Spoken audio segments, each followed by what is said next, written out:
Buenas, y les damos la bienvenida a Socio Podcast, el podcast de la carrera de Sociología de la Universidad de Buenos Aires. Yo soy Milena. Y yo soy Alejandro. Y en este primer episodio vamos a intentar responder una pregunta que existe desde el siglo XIX, cuando empezó a tomar forma nuestra disciplina.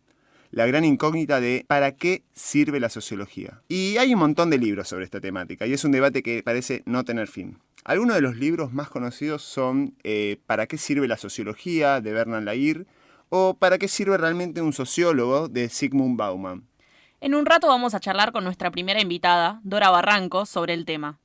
Pero antes podríamos empezar hablando sobre la carrera y cómo es que surge este podcast, ¿no? Hay una cuestión no menor, que es que ya hace unos años que surgen debates dentro de la sociología argentina sobre cómo hay una falta de espacios de socialización y comprensión entre pares, más allá de encuentros institucionales, y nos faltan lugares para encontrarnos entre nosotros y hablar un poco sobre qué es la sociología. Sí, totalmente. Y otra cosa importante es que, aunque la sociedad precise de más profesionales en sociología, el número de estudiantes de la carrera en todo el país fue disminuyendo con los años. Probablemente porque, además de no hablar entre nosotros sobre la disciplina, tampoco hay muchos espacios abiertos en los que compartamos de qué se trata lo que estudiamos. Y quieras o no, eso hace que no se conozca tanto de sociología y sobre qué trabajamos los sociólogos. Bueno, por eso este podcast busca solucionar un poco ese problema, porque hace ya 2 siglos que la sociología intenta dar respuesta a preguntas que todos nos hacemos todos los días, o que tal vez no se nos habían ocurrido, pero nos gustarían o necesitamos saber la respuesta. Por ejemplo, si hay relación entre bajar el déficit fiscal de un país y los pensamientos depresivos de los habitantes, o si el trabajo y la educación pueden producir más desigualdad, o tal vez si el delito es un hecho social normal, o bueno, si la democracia es realmente representativa de la sociedad. Claro.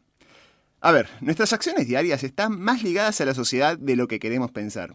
Y podemos incluso llevarlo a otro plano más personal con preguntas como ¿por qué personas tan diferentes pueden tener los mismos gustos musicales?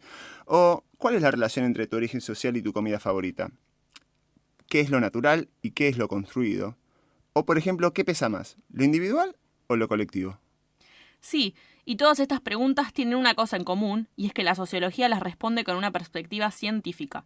O sea, los sociólogos no opinan, sino que siguen un método científico para trabajar. Entonces, por ahí 2 sociólogos tienen respuestas diferentes a la misma pregunta y pueden surgir debates sobre eso, pero no es solamente porque tengan opiniones distintas, sino porque la metodología que siguieron los llevó por distintos caminos. Hay algo que dijiste ahí que es central, y es el método científico. En el 2009, la socióloga Diana Pipkin investigó qué entendían sobre el pensamiento social distintos sociólogos docentes de la ciudad de Buenos Aires. Y los separó en 3 grandes grupos. El primero, por los que se definen al pensamiento social como un tipo de pensamiento práctico y cotidiano. El segundo, por los que se enfocaban en el carácter ideológico y político de este tipo de pensamiento y sobre cómo eso es indispensable para la formación ciudadana. El tercer grupo decía que el pensamiento social es un tipo de pensamiento científico construido a partir de la utilización de conceptos y procedimientos sociológicos. Entonces, la sociología puede usar su método de investigación para ir más allá de lo que vemos como natural en el ámbito político y cotidiano y siempre desde una perspectiva científica. Está bueno aclarar eso porque existe un mito sobre las ciencias sociales y cómo son incapaces de producir conocimiento útil. Pero los trabajos científicos de nuestras disciplinas plantean oportunidades concretas para orientar soluciones y combatir problemas en un montón de planos, como por ejemplo la justicia, la seguridad, salud y violencia, entre muchísimos otros. Sí, y también lo que pasa es que es una ciencia molesta. A ver, incomoda un poco a veces lo que dice. Hay un texto de Bernard Lahire que, escucha cómo se llama, En defensa de la sociología. Contra el mito de que los sociólogos son unos charlatanes, justifican a los delincuentes y distorsionan la realidad. A ver, creo que ya con ese nombre explica bastante bien de qué se trata. Pero si una investigación sociológica explica qué lleva a una persona a cometer un delito, no significa que esté diciendo que eso esté bien. Lo que está diciendo es que ese crimen fue cometido por razones que tienen que ver con la sociedad y desde ahí se planifican y piensan acciones que aborden esa problemática. Justamente, la sociología nos recuerda, por ejemplo, que los individuos no son simplemente buenos o malos, sino que hay ciertas situaciones que llevan a que los individuos cometan ciertas acciones. Claro, a ver, el tema es que es difícil aceptar eso. Sin llegar a los extremos como por ejemplo pueden ser los crímenes, pensar que tus gustos musicales o culinarios están moldeados por la sociedad es un tanto chocante. Bueno, ese mismo autor, Lahire, decía que la sociología le trajo una 4ª herida narcisista a la humanidad. La primera fue cuando Copérnico descubrió que la Tierra no era el centro del universo. La segunda, cuando Darwin descubrió que no estamos tan alejados del mundo animal. Y la tercera, cuando Freud descubrió que no toda la actividad psíquica es consciente. La cuarta, entonces, sería cuando la sociología descubrió que no somos individuos aislados, libres y 100% dueños de nuestro destino. Mira, el mejor ejemplo de eso es lo que investigó uno de nuestros padres fundadores, Emil Durkheim. No sé si lo conoces. Y un poco me suena. Él se dio cuenta de que incluso el suicidio, algo que se percibe como tan personal e individual, es un síntoma social. Explica por qué hay ciertas cantidades constantes y parecidas todos los años y que los casos varían según los grupos sociales. A su vez, variables como el género, la raza o la nacionalidad juegan un papel muy importante en esas estadísticas. Y hablando de estadísticas, traigamos un ejemplo a nuestro caso local. En la Argentina contamos con el informe estadístico que realiza la Dirección de Estadísticas e Información de Salud, la DEIS, llamado Estadísticas Vitales. Es un relevamiento del Ministerio de Salud que releva nacimientos, defunciones e incluso matrimonios dentro de la Argentina. En el año 2021 publicó el dato de que hubo 2.865 suicidios, de los cuales el 80%, o sea, 2.280, fueron varones y apenas el 20%, o sea, 570, fueron mujeres. Además, el mayor porcentaje de suicidios se dio dentro del grupo etario de 15 a 24 años. Todas estas conclusiones nos afirman que el género y tu rango etario, o sea, tu edad, implican y influyen sobre la tendencia al suicidio. No hay dudas, entonces, que si queremos analizar un hecho que en apariencia puede ser individual, como es el suicidio, debemos tener en cuenta sí o sí variables sociales como el género y la edad. Y seguramente tal vez otras como clase social o acceso a la salud mental.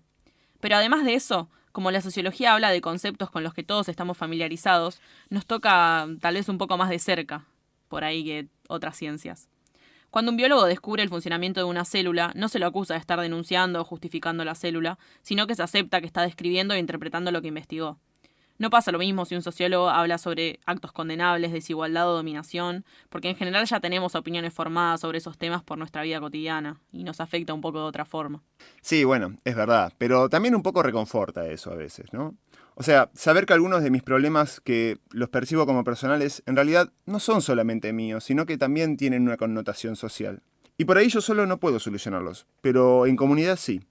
O quizás también sea un asunto público que se debe pensar desde una acción estatal. Eso también se descubre y se pone luz en una investigación sociológica.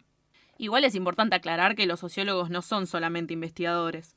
Hay sociólogos trabajando como funcionarios estatales, con cargos en empresas privadas, en hospitales, en las aulas, en todos los medios de comunicación, en ONGs, en la gestión cultural, incluso en criminología. Hasta hay sociólogas de la UBA, famosas en YouTube, como por ejemplo, Paulina Cocina, que nos enseña a cocinar, o Galia Moldavsky, que conduce Escucho Ofertas en el canal de streaming Blender.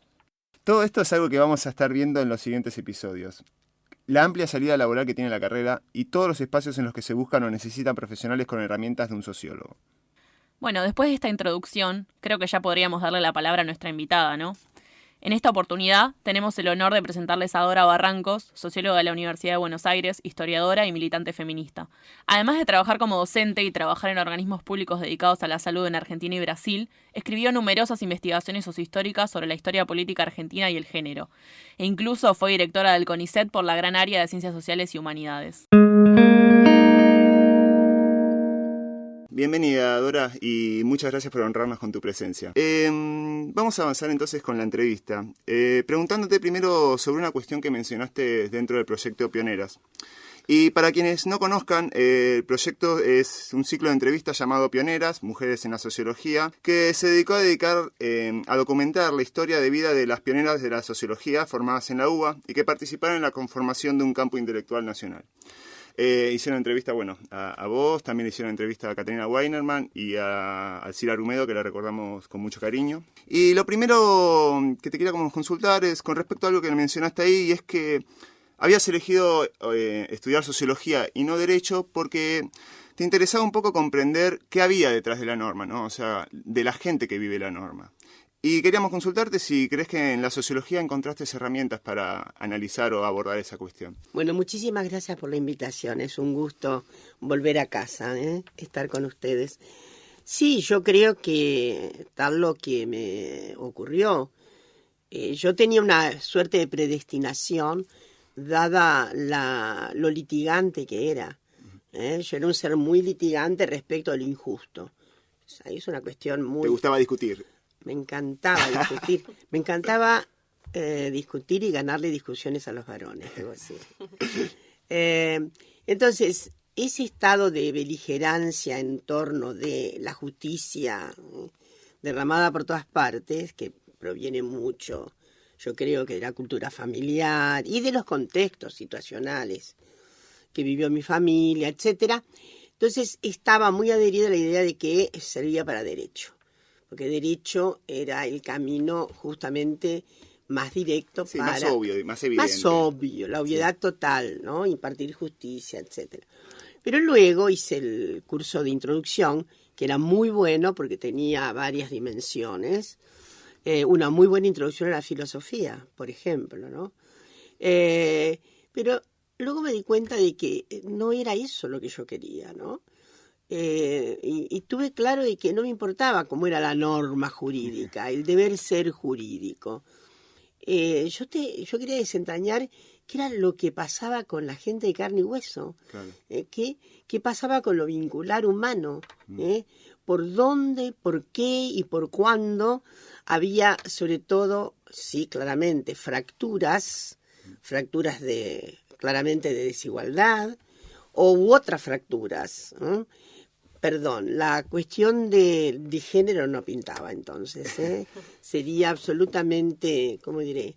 Absolutamente mentiroso de mi parte decir que tenía alguna afectación en esa perspectiva. Sobre todo creo que el horizonte mayor era la desigualdad social y digamos, lo que era evidente, ¿no? Claro, sobre eso se enfocaba como las cuestiones que observabas, no tanto las cuestiones de género, sino más se veía la desigualdad mucho social. Más esto, y bueno, porque la gente estaba obligada al conflicto. En todo caso, bueno, ¿cuáles eran sus desarraigos? Y bueno, eso no lo podía encontrar en derecho, Claro. de ninguna manera. Así que bueno, ahí me inspiró mucho la novia de mi hermano, que a la sazón estaba haciendo letras, y que me pintó el panorama que tenía la Facultad de Filosofía y Letras con la incorporación de Sociología. Retomando un poco el proyecto de Pioneras, mencionabas que durante tu exilio, que fue en Brasil, durante el proceso militar, conseguiste un puesto dentro de la Dirección de Escuela de Salud en Minas Gerais, y la particularidad era que fuiste la primera mujer socióloga que participaba dentro de la dirección de... Y no médica. Y no médica, claro, socióloga y no médica. ¿Cómo fue esa experiencia y sobre qué cuestiones aplicaste la sociología? Y no brasileña. Y no brasileña. Varios no. Bueno, por eso digo que sí. Yo tengo que agradecer, sobre todo a las fórmulas más eruditas que me dio la sociología, y también a composiciones críticas, porque en mi época, en nuestros años de formación, éramos completamente críticos del estructural funcionalismo. Bueno, por supuesto, se ponderaba la necesidad de cátedras materialistas históricas o que fueran más disruptoras, etcétera. De todas maneras, como el modo de formación nuestro tenía mucho que ver con la selección de materias de otras carreras, eso también nos daba un plano más amplio de erudición, ¿no? Uh-huh. Eso hay que saberlo. A mí me gustaba mucho hacer las elecciones con historia, pero también lo hice con psicología. Eso para decirte que cuando llegué a Minas Gerais tenía de todas maneras una gran devoción por lo que podría ser. Estaba en dos especializaciones. Me gustaba mucho sociología de la educación. Uh-huh. Y me gustaba mucho porque había ido aprendiendo, trabajaba en el PAMI cuando vino el terrorismo de Estado, y me había imbuido bastante de los términos de lo que sería salud pública, porque además tenía gente al lado mío que venía con mucha experticia en salud pública. De hecho, si se analiza quiénes fueron las primeras, yo diría, los primeros cuadros organizacionales del PAMI, se van a encontrar con que había un grupo de sanitaristas. Bueno, menos mal que cuando yo fui a Brasil, tenía esa habilitación, digamos, ¿no? Por lo tanto, otra cuestión, había ¿cómo decirlo? Una correa de solidaridad entre los médicos, que estaban situados, un grupo de médicos que estaba situado a la izquierda. Y mi marido era médico, por lo tanto, todos los contactos médicos estaban muy orientados a la posibilidad de trabajo de mi compañero. Claro. Pero mi currículum era muy habilitante. De modo que yo fui la que encontré trabajo primero como socióloga. Como socióloga, vean ustedes, antes. ¿Por qué? Porque en ese momento, y ahí sí cabe una reflexión muy del contexto histórico, Minas Gerais se había puesto al frente de la experiencia de atención primaria en salud. Fue el primer estado brasileño. Y fue Brasil digamos, el pionero. Brasil fue pionero en la instalación del primer experimento de atención primaria que se hizo en la zona de Montes Claros, en fin, no importa, en el sertón mineiro. Y bueno, y yo fui a parar casi de inmediato, fui contratada por la Escuela de Salud Pública, pero para planificar en salud y para planificar esto, ¿no? La estrategia de atención primaria. Y para la gente que no conoce, ¿qué serían los centros de atención primaria y cómo fue esa experiencia suya? Bueno, explicada de manera sencilla, la atención primaria deriva de una concepción acerca de que en realidad lo que hay que resolver son una serie de problemas que están muy asociados a cuestiones indicialmente sociales, y hacer y ayudar a un diagnóstico primario rápido que de alguna manera podía ser preventivo de una escala mayor del proceso. Agarrar lo que posiblemente más adelante sea una enfermedad, agarrarlo de antemano, porque había centros donde chequeaban y mediaban esa cuestión. Es muy interesante porque justamente antes mencionábamos, ¿no?, sobre la aplicación de métodos científicos dentro de la sociología. O sea, la sociología es una ciencia, se recurre a datos, se recurre a métodos, y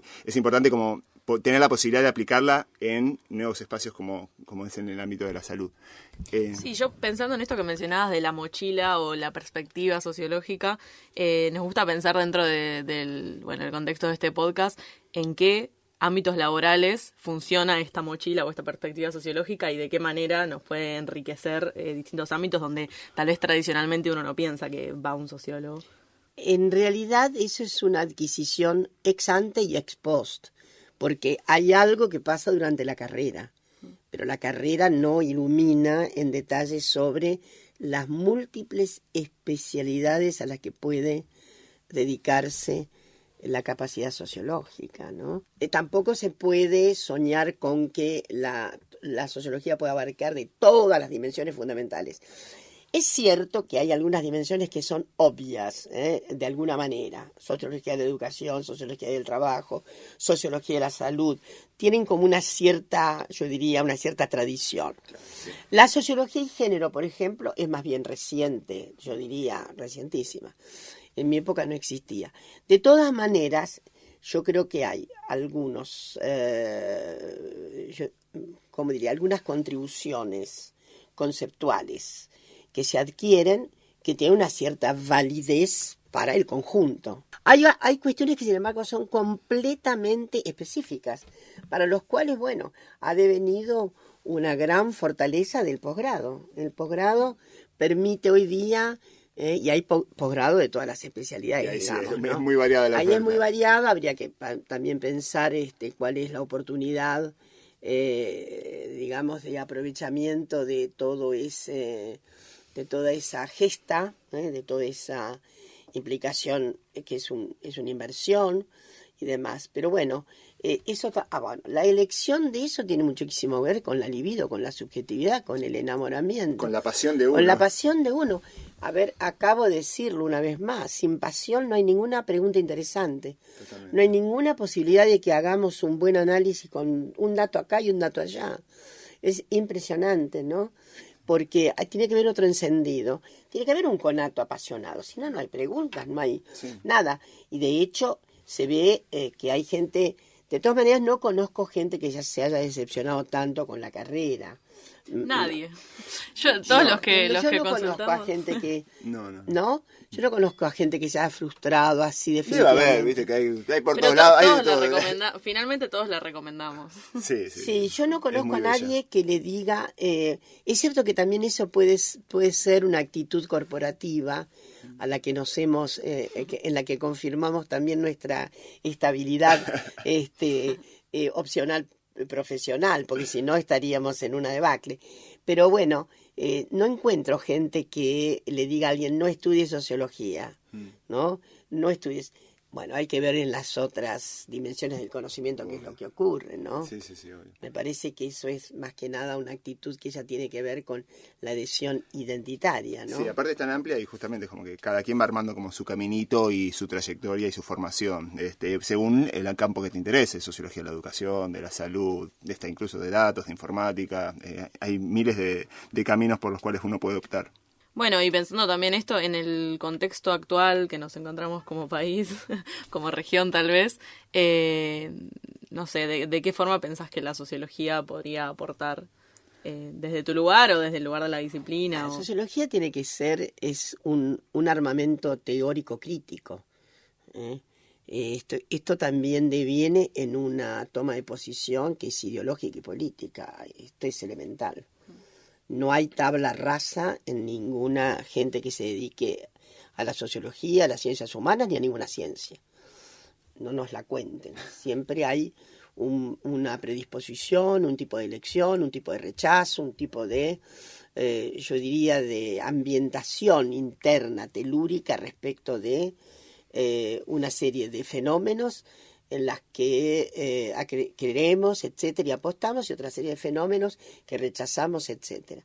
Y esto, desde luego, vale para cualquier orden subjetivo. Yo, desde luego, soy de la que ha apostado a la reflexión crítica de la sociología. La sociología es un aporte crítico. Siempre lo ha sido, le guste o no le guste. En suma, a mí me parece que en este momento... todo el conocimiento tiene una obligación de criticidad elemental frente a lo vivencial, lo que por otra parte es tan perturbador en el sentido de que, bueno, ahí viene también una reflexión que es una toma de partido. O sea, no voy a hablar desde una toma de partido, no voy a hablar neutramente. En fin, adherimos a principios fundamentales, adherimos a la idea de conseguir equidad, adherimos a la idea de que efectivamente los derechos todavía están para ganarse más y ampliarlos, adherimos a la idea de una verdadera autonomía de los sujetos, adherimos, desde luego, quienes somos feministas, a principios articulados respecto a que no hay derecho humano sin una significativa adhesión a la igualdad sexogenérica, no la hay. En suma, y por ahí por adelante, bueno, esto es todo un programa político, es un programa político. Pero también, ahí viene el optimismo de la voluntad, bueno, también la sociología es inspiradora en los motivos, digamos, si conversa con la historia, porque ahí me parece, Weber es paradigmático en conversar con la historia. Ahí permítanme decir algo que efectivamente es muy biesado. Yo creo que la sociología está obligada a conversar con la historia. A la sociología le viene bien saber que hay algo que pasó en la historia, y a la historia le viene muy bien saber qué es lo que pasa sociológicamente, porque es un corte que se da en un momento determinado y que tiene analizadores que son muy interesantes y que provienen de la sociología. Sí. Pero bueno, yo creo en esa fusión, más allá de lo que me parece que proviene de la circunstancia contextual. Para mí la circunstancia contextual, no digo que es determinante, nunca me gusta usar determinación. Nada está determinado. Hay un estado de probabilidades que se fusionan con o convulsionan, que en todo caso obligan a esto que llamamos conocimiento situado. Sí, y sobre todo porque la sociología también como que establece que las sociedades constantemente transmutan, cambian y evolucionan, y hoy estamos de una forma y en puede unos cambiar. días, Y la sociología da cuenta de eso, te explica cómo es Mira ese cómo proceso. cambió en unos días el panorama. En estos días estoy muy contenta porque el laborismo, que no siempre ha sido tan simpático a los intereses efectivamente progresistas de la sociedad inglesa, pero ustedes saben que ha habido elecciones y el laborismo se impuso nada menos que en Londres, en Liverpool, en Manchester y en Yorkshire. Caramba, son distritos... Ha sorprendido. Sorprendente. Y bueno, digo, hay un indicio, no todo está perdido, por más que... todo está cambiando, no todo está perdido. En un rato, las elecciones fueron hace un rato. Y entonces hay ahí, eso es lo que hay que saber, que hay situaciones que son muy conmovedoras y que se transforman. 2001, una situación inesperada casi, ¿no? De no ser la de los detonantes que van apareciendo y que, bueno, dan una vorágine que dan imprevistos, una vorágine que pinta imprevistos. No es que una apuesta a los imprevistos, a ver qué imprevisto viene. Pero lo que quiero decir es que de todas maneras, a veces, yo voy a decir algo, que a veces es abrumador que el propio conocimiento no se dé cuenta de lo que está ocurriendo. Sí. El conocimiento a veces está un poco, ¿cómo diré?, retrancado respecto a los acontecimientos. Y voy a decir algo. Miren, ocurría en Buenos Aires el gran Congreso de Ciencia Política, cuando estalló el socialismo real, no la caída de Berlín, el socialismo real, la caída completa de cambio de régimen. Y no había un solo paper en ese Congreso que ya daba cuenta de eso que estaba pasando en la Unión Soviética. Yo te digo, bueno, fue una sorpresa, pero vean que no miento lo que digo, ¿no? Coincide exactamente con la salida a Gorbachev y tal, y era el Congreso de Ciencia Política Mundial. Por eso, a veces podemos avisorar antes las cuestiones, a veces nos equivocamos totalmente, pero bueno, así estamos. Aquí estamos. Sí, fijemos que no nos esté pasando lo mismo ahora, de no estar dejando de hablar de algunas cosas. Hay que estar atentos siempre. Sí, bueno, y para ir cerrando un poco, el título de este episodio se llama ¿Para qué sirve la sociología? Si podrías darnos alguna respuesta tentativa o... Yo cambiaría un poco la cuestión. ¿Para qué sirve? Es la pregunta instigante que se hacen. A ver, esos depósitos que ahora conocemos, que están pensando que el conocimiento tiene practicismo, utilidad inmediata, no sirve para nada. La sociología sirve para cambiar notablemente un punto de vista, por ejemplo. La sociología sirve, concretamente en la Argentina, fue un coadyuvante importante en la afirmación de todas las luchas por los derechos de las mujeres y de las sexualidades disidentes. Yo siempre, cuando nos acusan de ser viciosamente inútiles, y que estamos en ese grado de, bueno, estamos de más porque no se puede gastar plata en gente que, en fin, que hace, sobre todo que coloca títulos tan, en fin, tan soeces y demás. Pero yo quiero decirles que la sociología sirve porque motoriza alguna posibilidad crítica, alguna posibilidad crítica. Hay una intelección crítica, esa es su obligación. Entonces, y desde luego, después están el factoreo más práctico. Si la aplicas para salud, te vas a dar cuenta cómo está una sociedad, una comunidad determinada, cuáles son sus necesidades, qué tipo de conflictos tiene, qué tipo de organizaciones tiene. Todas esas descripciones las hace, desde luego, no solamente un sociólogo, hay mucha concurrencia, hay mucha antropología que más o menos... Pero bueno, eso es una... Ahora, yo lo que creo que sirve todavía como una herramienta crítica, sirve como una posibilidad crítica, sirve para darse cuenta de algo que efectivamente preserva y es conservativo, es reaccionario, de algo que efectivamente irrumpe, transforma y sobre todo sirve para asociarla a un interés fundamental del humano, que es dignificar la vida. ¿Para qué servimos? ¿Para qué sirven las ciencias? Sirven para dignificar la vida. Esa es su gran posibilidad pragmática. Del resto, bueno, eventualmente, bueno, y dignificar la vida es complejo, significa un montón de cosas, pero sabemos qué quiere decir, ¿no? Sabemos para estar, yo creo que las ciencias sociales, sobre todo y la sociología particularmente, fue muy coadyuvante en la conquista de las últimas leyes. Miren lo que voy a decir. La ley de identidad de género le debe muchísimo a la composición sociológica, antropológica, digo, como combustible, como acción conceptual. No como no puede de ninguna manera sustituir a la Agencia de Derechos. Pero la Agencia de Derechos se ha valido, sírvese notablemente de lo que hacemos sociólogos, antropólogos, historiadores. Eso es así. Y bueno, no quiero caer en un plano iluminista, pero quiero decir que estoy segura que el conocimiento... el verdadero conocimiento está más cerca, apunta más a empinar la libertad humana, ¿no? Sí. En eso tengo una cierta fijación del 18, pero no dejo de pensar, ¿no? Bueno, Gramsci pensaba lo mismo. Sí. Así que hay algo que duele muchísimo, y es cuando la crueldad se asocia a la ignorancia, en materia política, por ejemplo, ¿no? Es impresionante ese cuadro que da la política. La crueldad con ignorancia es uno de los espectáculos más horrendos. Y bueno, y estamos asistiendo por ahí a ese espectáculo horrendo. Sí.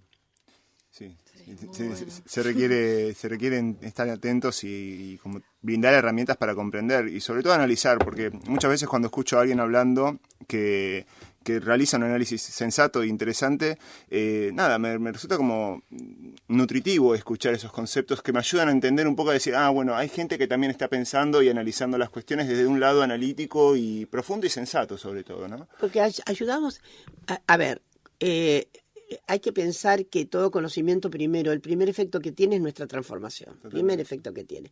Cuando investigamos, el primer transformado es el agente de la investigación. Siempre que se llame, el primero que lleva, era esto. Es uno mismo, ¿no? Y luego es extraordinario la capacidad que puede tener algo que da luz en torno de un conocimiento de mayor plausibilidad que otro conocimiento. ¿Está claro lo que quiero decir? Sí. Eso no significa que una dé por descontado que los pensamientos de derechas son todos malnutridos. No, algunos están muy bien nutridos en materia, obviamente, en conceptuaciones que arraigan en una circunstancia que finalmente no tiene asidero, ¿no?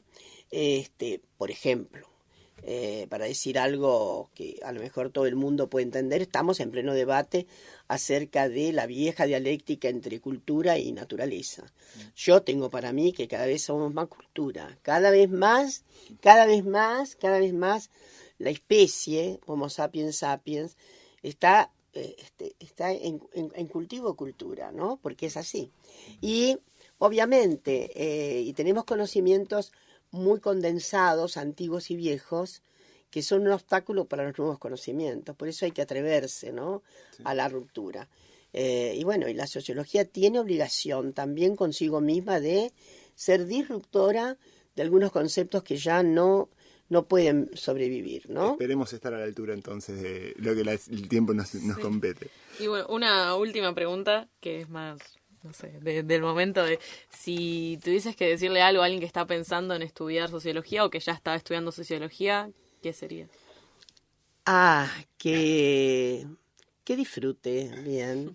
Primero, que no lea de segunda mano, que lea de primera mano, porque a veces nos acostumbramos a la lectura de segunda mano, ¿no? Bueno, yo siempre he dicho, Parsons, que era tan criticado por tenía que ser leído en primera mano. Entonces, no dejen la oportunidad extraordinaria de lanzarse abiertamente a esa extraordinaria condición de absorber bibliografías y demás, ¿no? Eso debe ser un divertimento. En todo caso, esa zona nuestra tiene que ser, de gusto, ¿eh? Esto es muy spinoziano. Para conocer es un acto iluminado y es un acto de alegría. No puede ser nunca un acto detractor de la alegría, ¿está claro? Así que anímense a ser alegres, proponiéndose, bueno, dejarse llevar primero, porque lo que hacemos con un texto que no conocemos, primero lo leemos, nos da un tipo de, nos da un tipo de reacción. Hay que tener cuidado con la primera reacción de un texto, ¿no? Hay que tener cuidado. Y después, obviamente, lo más interesante es hacer un análisis colectivo de eso, ¿no? Lo que más ayuda, en todo caso, para estas lides es la posibilidad del intercambio, ¿no? ¿Qué he interpretado? ¿Qué no he podido interpretar? ¿Qué cosa estaba? No me había dado cuenta. Pero bueno, estar en estado de disponibilidad, dejarse estar en estado de disponibilidad. Es una extraordinaria aventura, leer los textos de sociología, una extraordinaria aventura, porque además, hay posiciones diferentes y hay estímulos diferentes. Y además lo más bello que puede parecer es cuando al final terminan la carrera, que va a haber un momento de mucha incertidumbre, aviso desde ya. ¿Qué es lo que soy, no? Aparece una cosa rara, ¿no? ¿Qué es lo que soy ahora? Con muchas amenazas también, ¿no? ¿Para qué voy a utilizar esto? ¿Para qué sirve tal esto? Tal?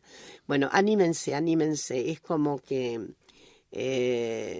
este tipo de conocimientos en principio debe ayudar a liberarlos, a sacarlos de los formatos en los que han tenido muchísima confianza. Hay que desconfiar de aquellas cuestiones paramétricas que son un verdadero obstáculo.